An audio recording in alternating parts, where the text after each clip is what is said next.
Welcome to JD के maths. मैं जीतन। आज की क्लास में कक्षा 10वीं का चैप्टर 4 की तरफ बात करेंगे। चैप्टर 4 का नाम है द्विघात समीकरण। द्विघात समीकरण के चैप्टर 4 में हम टोटल 2 एक्सरसाइज है। इन दोनों एक्सरसाइज से पहली एक्सरसाइज के पहले के सभी क्वेश्चनों को सॉल्व कर चुके हैं। आज बात करेंगे प्रश्न क्रमांक दूसरे। तो प्रश्न क्रमांक दूसरी की तरफ बात करेंगे। क्लास नंबर है 4।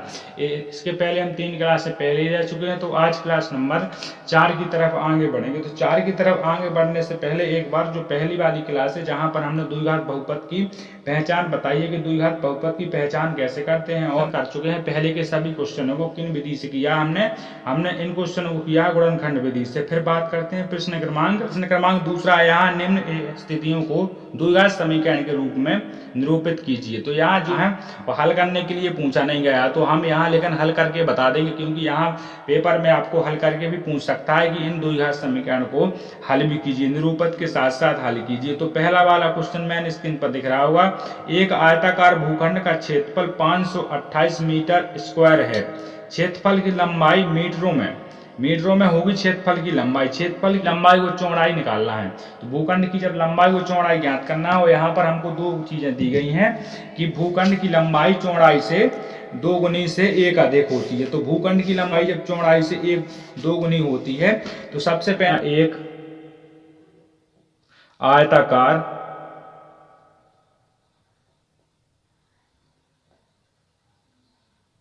भूखंड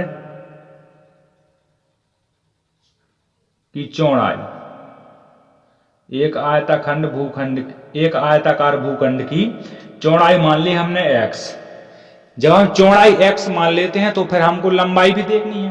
जब चौड़ाई x मान ली, वो लंबाई जो क्वेश्चन में मैंने स्क्रीन पर क्वेश्चन दिख रहा है उसमें दिखी है, यहाँ लंबाई चौड़ाई से दुगुनी से 1 अधिक है। तो लंबाई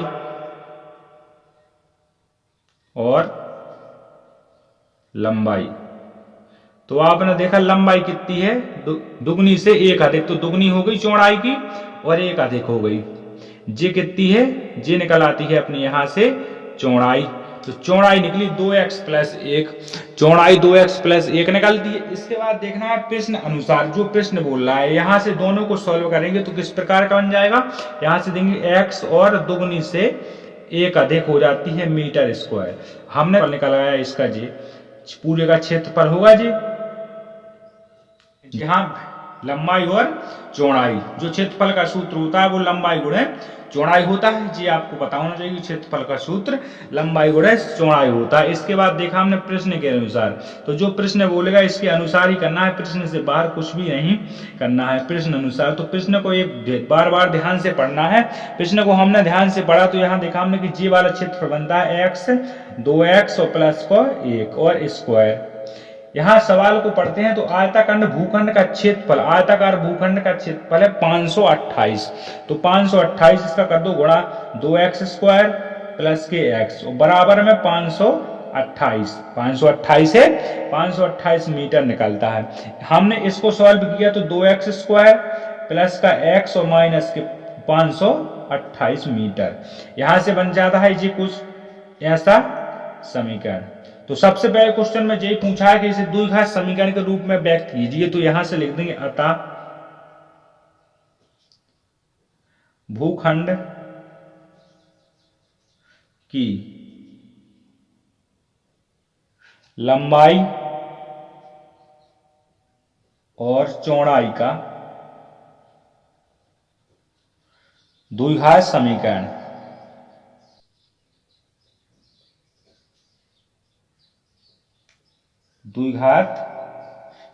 कितना निकला, 2x स्क्वायर प्लस x और माइनस के 528 मीटर। ये अपना द्विघात समीकरण निकलता है। इसको द्विघात समीकरण से यहाँ पहले जो क्वेश्चन पूछा है इसका आंसर ये ही हो जाता है। लेकिन जब क्वेश्चन में अगर तुम्हें ये लिखा मिल जाए कि द्विघात समीकरण को सॉल्व भी कीजिए, तो द्विघात समीकरण को सॉल्व करने के लिए हमने 3 विधि बताई है। पहली गुणनखंड विधि है, दूसरी होती है पूर्ण वर्ग विधि और तीसरी होती है श्रीधराचार्य। तो यहाँ पहले श्रीधराचार्य, सबसे पहले गुणनखंड विधि का ही प्रयोग बताया हमने। तो यहाँ गुणनखंड विधि से इसको हल कर दो, इसको कर देंगे आगे हल। तो हल कर दिया द्विघात समीकरण को, 2x स्क्वायर प्लस x और माइनस के 528, इतना आपको पता है। इस समीकरण को कर देंगे सॉल्व तो बराबर में, क्योंकि आपको द्विघात समीकरण हमने पहले ही लिखवा दिया है कि ax² प्लस bx और प्लस c, ये अपना एक द्विघात समीकरण है। जी हमने पहले बता दिया इस चीज को। जब हमने इस चीज को पहले बता दिया है तो यहाँ से आपने इसको करना है सॉल्व। तो यहाँ देखना, हम पहले एक चीज को बता चुके हैं, गुणनखंड विधि से जब भी किसी को सॉल्व करते हैं तो पहले वाले 528, इन दोनों का करेंगे गुणा तो कितना निकलेगा 1056 x²।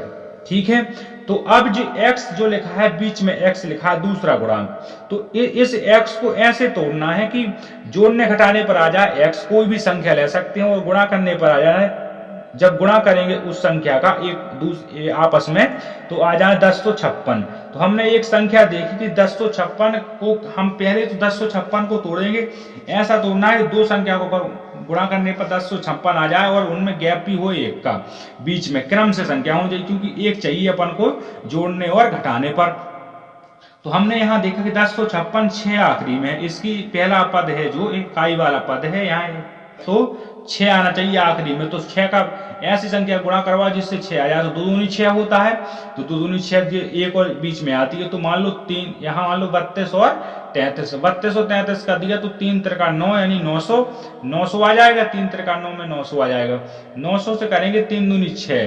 तो यहाँ से देखा कि आपने 33 और 32 एक ऐसी संख्या है कि जो इससे आ जाता है, तो 33 गुणे 32 करते हैं तो आता है 1056 आता है, पर यहाँ चाहिए प्लस का, तो बड़ी संख्या प्लस की, छोटी संख्या माइनस की, और यहाँ भी चाहिए काय का माइनस का, तो माइनस का 1056 आ जाए। तो यहाँ से निकालेंगे किस तरह से, हमने यहाँ से निकाला इसको 2x², ठीक है, और यहाँ प्लस का है तो प्लस का पहले लिखेंगे 33x और माइनस का 32x माइनस के 528 बराबर 0। ठीक है, यहां से आपने एक बात और देखी है कि हमने ये चीज भी आपको यहाँ डब्बे बंद कर दी, और यहाँ एक चीज और बता रहे हैं कि जो पहले इन दोनों पदों से अपन को मतलब रहता है गुणनखंड में, तो हमने देखा x² को दो भागों में तोड़ेंगे तो दो तो आएगा, x भी आएगा और x भी आएगा।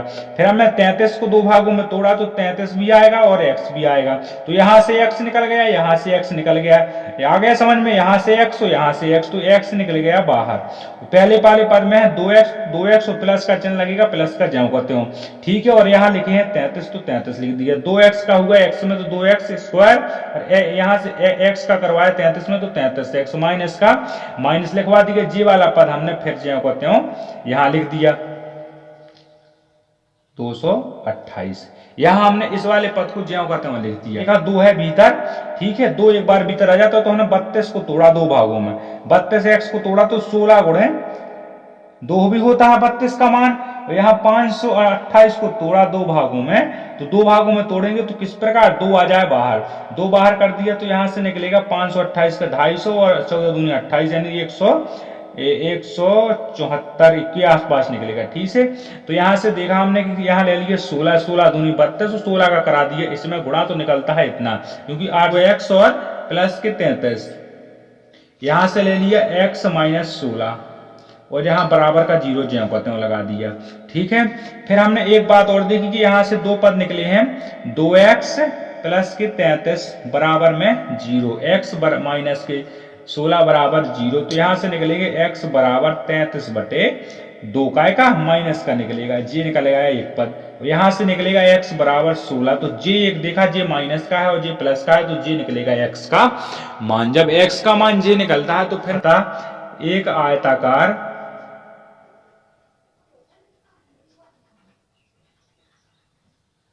आयताकार भूखंड की चौड़ाई मानी थी हमने x, तो निकल आया चौड़ाई 16 मीटर है। फिर हमने लंबाई जो मानी, यहां लंबाई मानी थी हमने 2x प्लस 1, ठीक है, तो 2x तो हमने x का मान देखा है, तो x का मान है यहां पर 16, x का मान 16 निकला, 2 गुणे 16 प्लस का 1, तो यहां से लंबाई किस प्रकार से निकल आती है, लंबाई निकलती है 16 दूनी 32 और 1 33, तो लंबाई निकल आती है 33। ठीक है, 33 और चौड़ाई निकल आती है 16।